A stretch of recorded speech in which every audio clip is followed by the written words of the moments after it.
사도신경으로 신앙고백하심으로 1월 5일 화요일 가정예배를 하나님께 올려드리겠습니다. 나는 전능하신 아버지 하나님 천지의 창조주를 믿습니다. 나는 그의 유일하신 아들 우리 주 예수 그리스도를 믿습니다.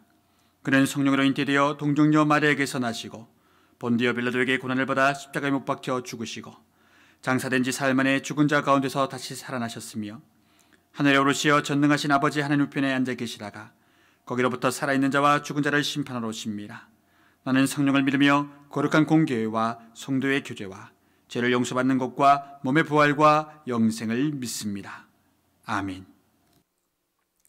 이제 온 가족이 함께 예수 우리 왕이여라는 찬양을 하나님께 올려드리겠습니다.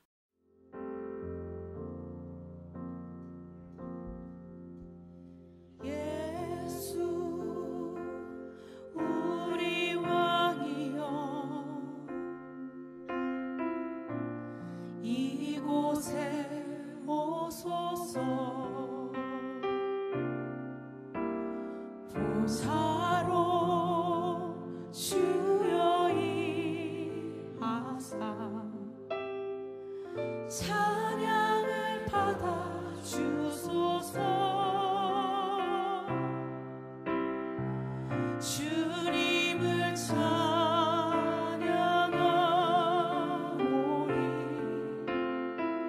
주님을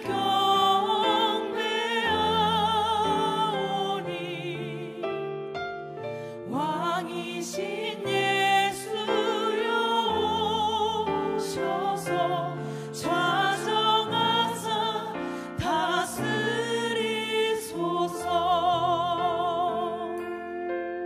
예수 우리 왕이여, 예수 우리 왕이여,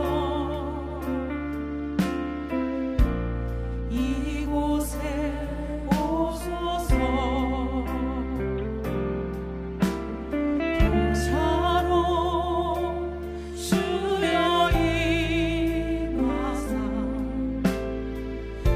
찬양을 받아 주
그 주님만을 내가 높이기를 원한다라고 이 시간 기도하며 나아갔습니다.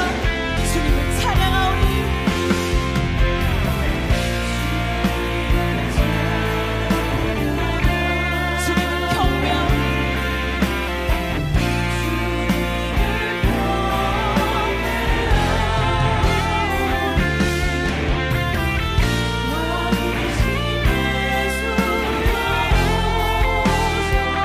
경배하오니 주님을 찬양하오니 주님을 경배하오니 왕이신 예수여 오셔서 좌정하사 다스리소서. 주님을 찬양하오니 주님을 찬양하오니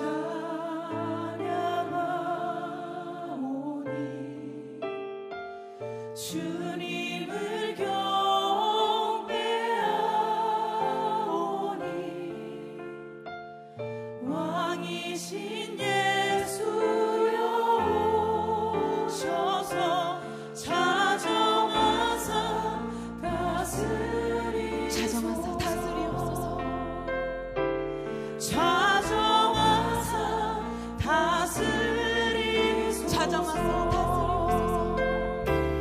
자정하사 다스리소서.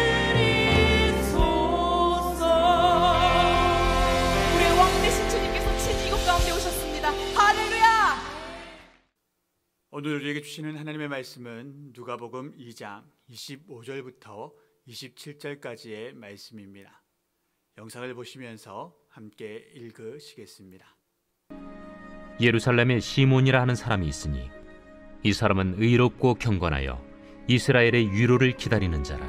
성령이 그 위에 계시더라. 그가 주의 그리스도를 보기 전에는 죽지 아니하리라 하는 성령의 지시를 받았더니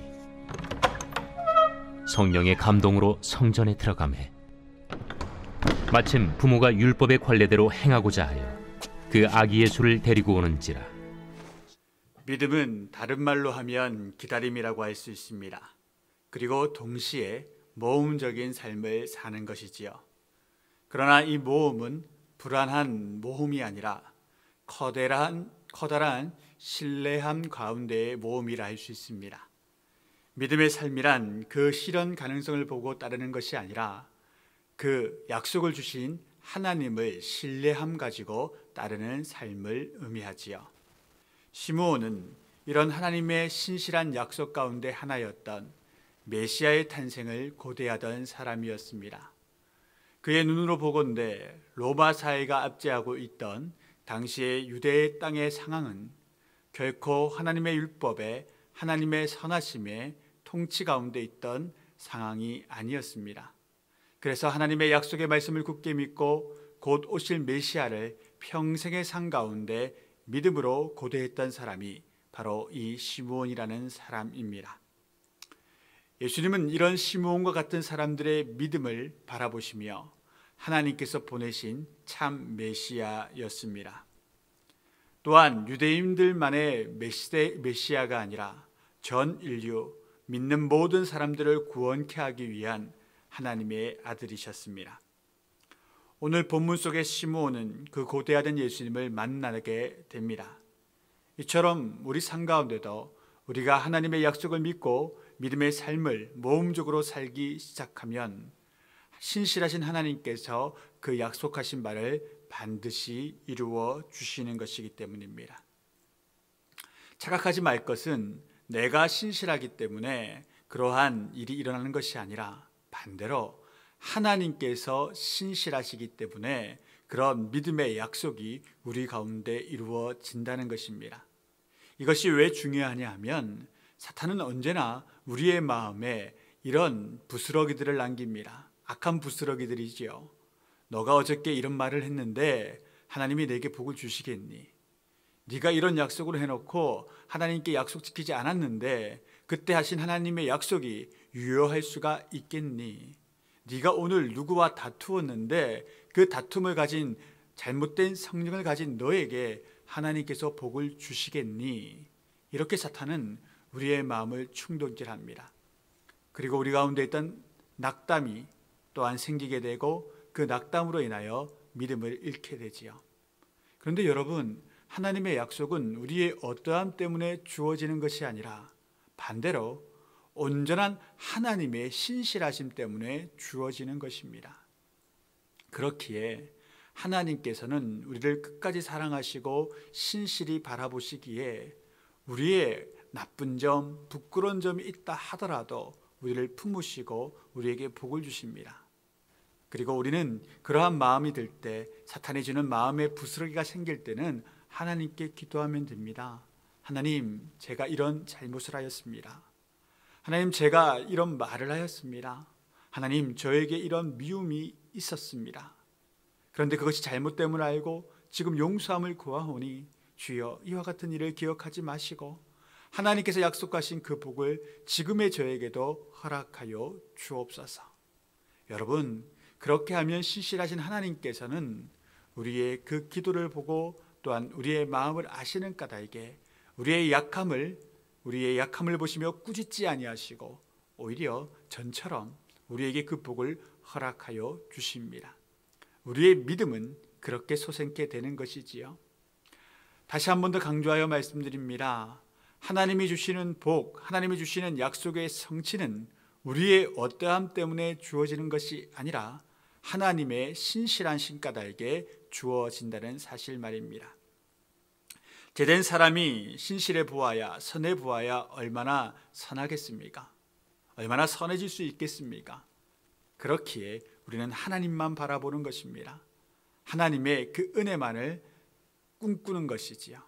그러한 사람들에게 복 주시는 오늘 하루가 될 수 있기를 주님의 이름으로 축원드립니다. 기도 제목을 함께 나누겠습니다. 믿음은 하나님의 약속을 붙잡고 지치지 않는 삶을 사는 것입니다. 그리하니 거친 세파 속에서 지치는 일이 없도록 믿음으로 말미암아 승리하는 삶을 살아가실 수 있도록 함께 기도해 주시면 감사하겠습니다. 감사합니다.